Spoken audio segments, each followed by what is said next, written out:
Welcome friends. Now we are going to revise the malpresentations and malpositions in the fetus, and the common are occipito-posterior position, breech, transverse lie, also called as shoulder presentation, brow and face presentation. Now let's see one by one. Occipito-posterior position, most commonly seen in either anthropoid pelvis or android pelvis. The cause is also that the head is little deflexed, and because of that the occipito-posterior position is favored. Disproportion, that is cephalopelvic disproportion, can be another cause, and high inclination of pelvis where there is sacralization of the lumbar vertebra, that can also lead to occipito-posterior position. Very important causes of occipito-posterior position, MCQ has been asked. Diagnosis, usually there is a sausage-shaped depression on per abdomen examination. The sincipital prominence is felt anteriorly, limbs felt on either side of the midline, and fetal heart, they are moved more towards the flank, towards the back side. On PV examination, when we do, usually there is sausage-shaped membranes, again elongated membrane, bag of membrane, and once it is gone you can feel the fontanelle. Anterior fontanelle is felt more clearly because of the deflexed, and posterior fontanelle is felt posteriorly. So that confirms that it is occipito-posterior position. Now what happens in labor? The most common occipito-posterior position is right occipito-posterior position. Because the engagement takes place in oblique, the right oblique is more accessible. Left oblique diameter is occupied by the sigmoid colon, so baby chooses the right oblique one, and that favors right occipito-posterior position. If there is favorable mechanism, that means when there are good uterine contractions, the pelvis is adequate, either anthropoid types or spacious gynecoid pelvis, then usually 90% of the times there is long anterior rotation. Because you all know that if delivery has to take place, the denominator, that is occiput, it has to come and lie below the pubic symphysis, then only it will get delivered. So in favorable situations there would be a long anterior rotation through 3/8 of the circle. Shoulders, they were in left oblique because the head was in right oblique. Neck can sustain only 1/8 of the torsion, so shoulders will get rotated through 2/8 and now they will lie in right oblique. I hope you understand. Right occipito-posterior, the head is in right oblique, shoulders left oblique because they are perpendicular to each other. Now as neck can sustain only 1/8, shoulders also move and they come and lie in right oblique. The sinciput lies below the pubic symphysis. Then there is crowning, delivery of head with extension, restitution because neck is under tension, the recoil will take place. Restitution is through 1/8 of the circle in the opposite direction of internal rotation. And then the shoulders will go in, shoulders will become the denominator, the acromion process, and this denominator will get shifted towards the pubic symphysis, and that will be seen as a passive movement of the head, that is external rotation. One more, that is 1/8 of the circle, again in the opposite direction of internal rotation. So this is how the long anterior rotation in favorable position. If the position is or the situation is unfavorable, then there can be three things that can happen. Either there is short anterior rotation, that means the head rotates only through 1/8 of the circle. The occiput comes anteriorly but only till 1/8 of the circle, and now the sagittal sutures are in transverse diameter but they get stuck over there, and this may lead to deep transverse arrest. Now next, what can happen? That if the occiput and sinciput, if they both are touching the levator ani, then none of us will get rotated. Occiput, if it touches, then levator ani rotates it anteriorly. But if both are getting touched to the levator ani simultaneously, nobody will move, and that will cause oblique arrest. That means the head will remain in that oblique diameter forever, that is called as oblique arrest. Or if there is more deflection and instead of occiput, if sinciput touches, then sinciput will get rotated towards the pubic symphysis. That will lead that the occiput go posteriorly, and that will lead to direct OP position. Now what happens in each of them? Either there would be arrest, that is deep transverse or oblique arrest, and in direct OP position there can be face to pubis delivery possible, that the head goes down, the chin, the root of nose hinges below the pubic symphysis, and there would be delivery of head with flexion. Now in these arrests, in these conditions, what are we supposed to do? Again reassess the pelvis. If there is arrest, we can try manual rotation and forceps extraction, or forceps rotation and extraction. Ventouse can be applied, or if the baby is of bigger size, or you feel that this baby will not come out through this particular pelvis, then we can always go for cesarean section. As I told you, in direct OP position, spontaneous face to pubic delivery is possible. Now let's have these MCQs. The commonest cause of OP position during labor is, the options are maternal obesity, deflection of head, multiparity, and android pelvis. Now the word during labor is used, so that's why we have two reasons here. Maternal obesity will not cause OP position. Multiparity also doesn't increase the chances. So there are two things. One is deflection of head and android pelvis. We have to select one. Android pelvis is much more valuable because they have mentioned that in labor she is. So till labor at least deflection should get corrected. But deflection, if you can mark both the options, if there is a possibility that two options can be marked, both would be correct. Most appropriate management of OP position in labor, either cesarean section, wait and watch for progress of labor, early rupture of membrane, or oxytocin drip. Cesarean section, OP position, there can be delivery, so cesarean section is not an option. Early rupture of membrane, not necessarily. Oxytocin drip only in presence of, if there are no good contractions, then only we want to enhance it by giving oxytocin. So just because the head is deflexed, in OP position engagement gets delayed, the further progress of labor would be delayed. So wait and watch for the progress of labor would be the right answer. We have to be little patient, watch for the progress, and if absolutely there is no progress, then we can go ahead. Now we said that if there is short anterior rotation, there can be arrest, that is deep transverse arrest. But this has a definition. So what is, by definition, what is deep transverse arrest? The cervix is fully dilated, membranes are gone, there are good uterine contractions, the head is at the level of ischial spine, the sutures are in transverse diameter, and with good uterine contractions we wait for almost half an hour to 1 hour. But if there is no rotation and no descent, then this situation is called as deep transverse arrest. I repeat myself that the os is fully dilated, cervix is fully dilated, membranes absent, the head is deep inside the pelvis at the level of the ischial spine, that means at zero station, sutures are placed transversely. With good uterine contractions, we wait for half an hour to 1 hour, but if the head fails to rotate or there is no descent, then we call it as deep transverse arrest. The sutures are at the level of bispinous diameter and transversely placed. The causes can be disproportion, that is CPD.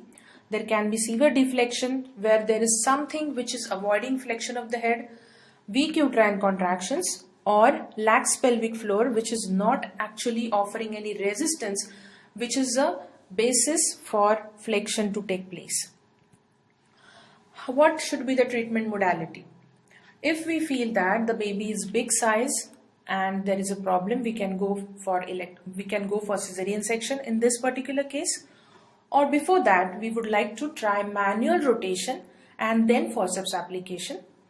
Ventouse can be applied. Ventouse can give us both the advantages, like rotation can be caused and extraction. Forceps rotation used to be done with Kielland's forceps, mid-cavity forceps application, rotation, and then, but in modern obstetrics, outlet forceps are recommended, We don't really use higher forceps than that, but still your books mention all these modalities for treatment. Let's solve a MCQ. Again on DTA. In DTA, delivery of baby is conducted by cesarean section, vacuum extraction, Kielland's forceps, manual rotation and forceps delivery. If you have to pick only one good or one best option, then I would suggest cesarean section is the best answer because it is deep transverse arrest. But if you are permitted to mark more than one options, then all the above, they become the right answer. Now after OP position, the other common malpresentation. OP position was a kind of malposition where the presentation is still cephalic but little deflex head, so it becomes malposition. Now we are talking about malpresentation, and the most common is breech. Mind well student, breech is a favorite of examiner and there are many MCQs on breech. So let's just revise it. Incidence is almost 3 to 4% in general population at term.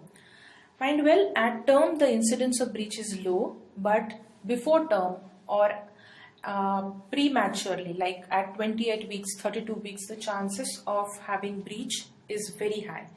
Because as the baby is growing, cephalic presentation is at the end of the third term because the head becomes heavy and gravity acts, and that is how the preferred position of the baby is cephalic.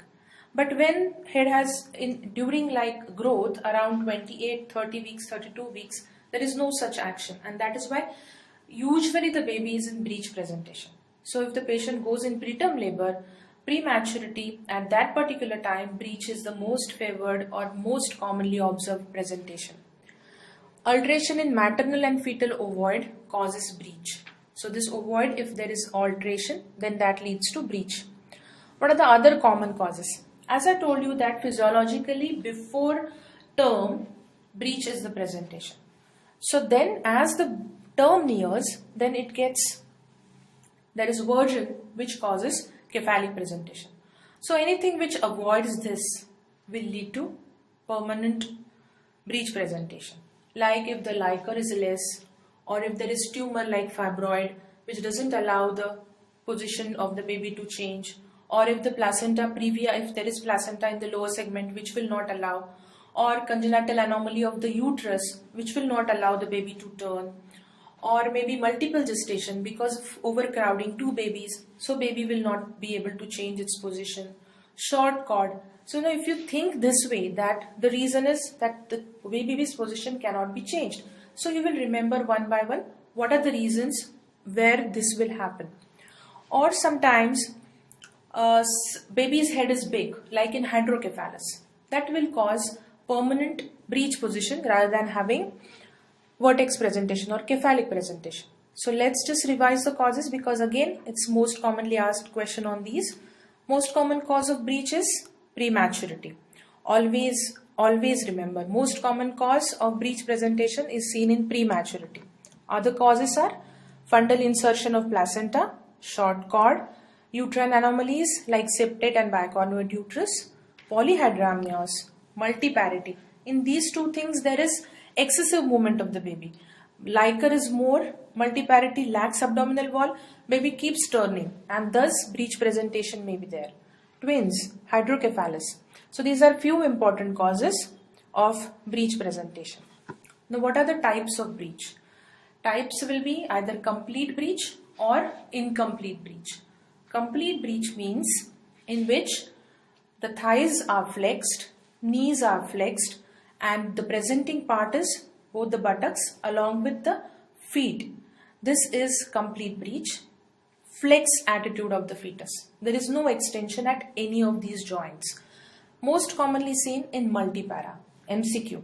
What is complete breech? There would be flexion or extension at different joints is asked.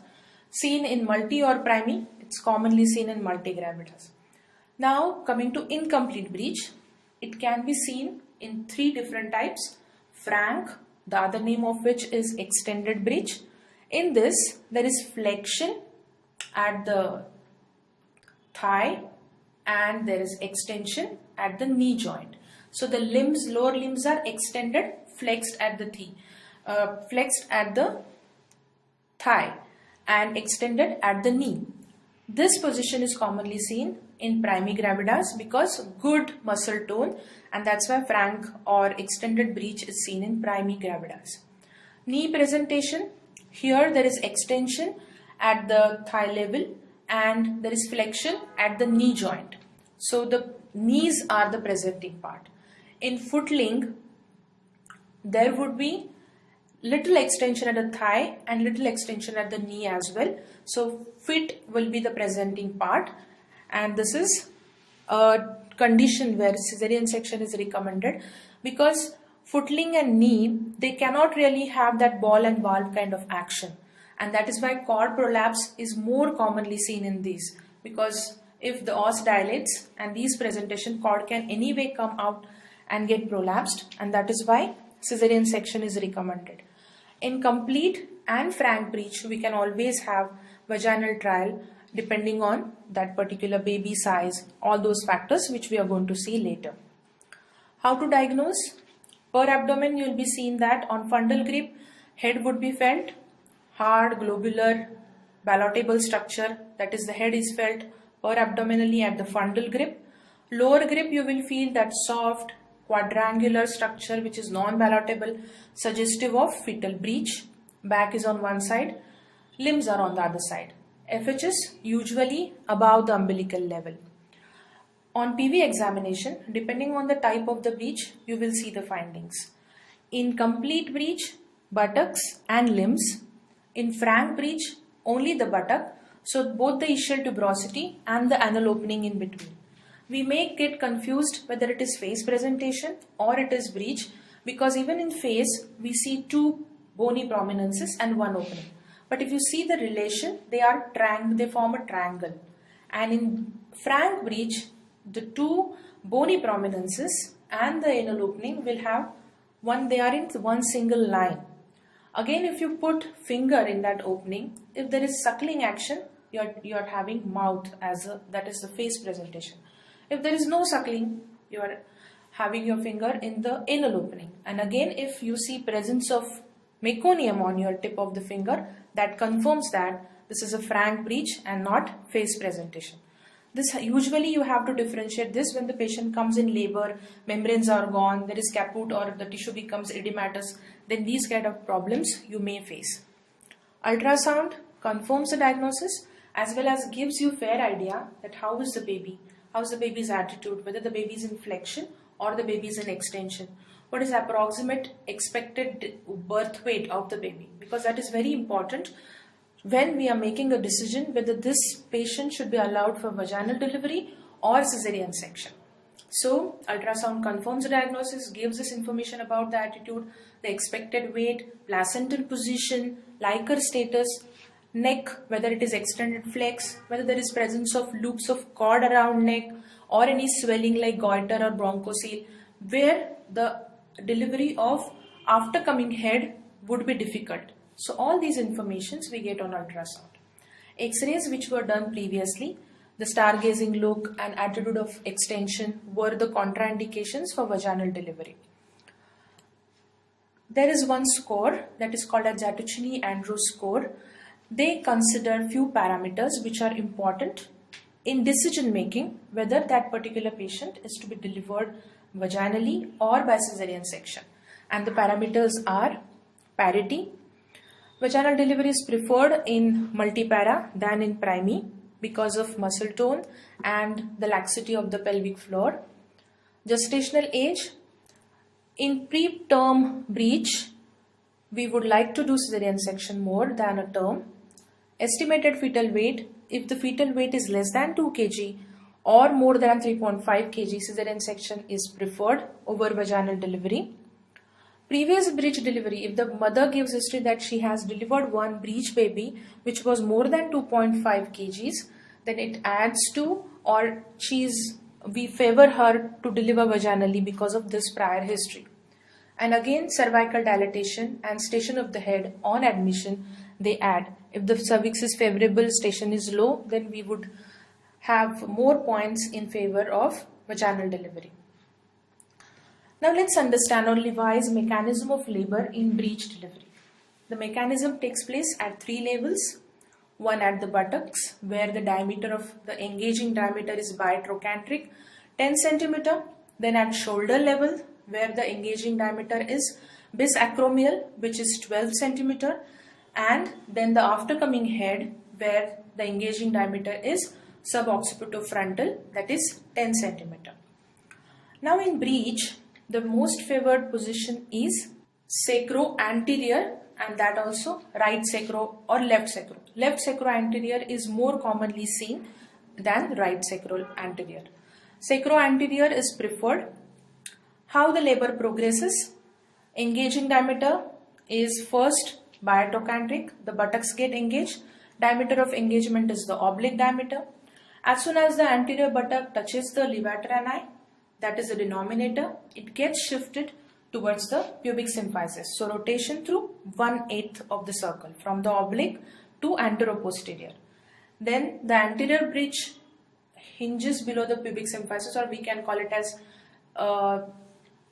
ascent of breech, climbing of the breech. The way we say crowning of head, here we say climbing of the breech. So the anterior breech followed by posterior breech, then both the legs get delivered. There is restitution again through 1/8 of the circle. Labor progresses, then shoulder gets engaged. What is the diameter, engaging diameter? That is bisacromial. Once the anterior shoulder touches the levator ani, that gets rotated and comes and lie in the anteroposterior diameter. Then there is delivery of shoulder, posterior anterior shoulder gets delivered. Then the head gets engaged in the opposite oblique diameter. Engaging diameter is suboccipitofrontal. As there is progress, the occiput touches the levator ani, it gets rotated through 1/8 of the circle, and that would be seen as, externally will also be seen because of rotation of the occiput. And now the baby is placed in transverse diameter. Then the head gets engaged, gradually there is descent, and head gets delivered by flexion. Please remember, in breech the head gets delivered by flexion. Once the head comes out, there would be again the other movements would be the rest of the body, and rest of the afterbirths will follow. Type of breech deliveries: there is spontaneous breech delivery, assisted breech delivery, and breech extraction. In spontaneous, no mechanism is seen. Baby is usually seen in preterm, the baby just gets expelled out. In assisted breech, we need some support or some kind of assistance to be given, from keeping the anesthesia facilities ready to having an assistant which will give suprapubic pressure if required. We should avoid pulling of the baby. Then waiting and having patience would really matter in case of breech delivery. So here we are assisting the breech delivery, and in breech extraction we have to literally extract the baby out. That is breech extraction. There can be arrest of breech when breech is getting delivered. Arrest of buttock can happen at 3 levels, that is at the bream, at the mid pelvis, or at the outlet. Arrest of shoulders can occur at bream, and arrest of aftercoming head also can occur at bream, mid pelvis, and outlet. Now, there are different arrests and we have to have some mechanisms. Basically, let's concentrate on aftercoming head. Aftercoming head has certain disadvantages, that usually in vertex presentation head gets time to get engaged, then gradually there is molding, and then gradually there is descent and baby comes out. But in breech, rest of the body has delivered, so head gets very less time to go through these processes. So there is compression and sudden decompression, which makes the baby very much prone for intracerebral hemorrhage. There can be asphyxia if there is cord prolapse, or just because the baby's body is hanging outside, there may be premature attempts to respire, and because of these things, baby's morbidity is increased. Now to deliver the aftercoming head, we have certain methods. Please remember the names. Burns-Marshall method, or forceps delivery of aftercoming head, or Marischou smelly wet method. These were three gynecologists together, and they developed this method. In Burns-Marshall, once the baby's nape of the neck is seen and delivery takes place till there, then we hold baby's legs at the ankle, and by giving downward and forward traction, just by forming a wide arc of circle, we deliver the baby. This is one technique. Forceps can be applied to deliver the aftercoming head, where the forceps act as a cage and deliver the baby, so that the compression and decompression effect can be avoided. And Marischou smelly wet, in which left hand is supinated, kept under the baby. The index finger and middle finger are kept on the malar prominences, and they cause flexion. Suprapubic pressure is given so that flexion is maintained. The other hand, the right hand, one finger, index finger is on one shoulder, the rest of the fingers on the other shoulder.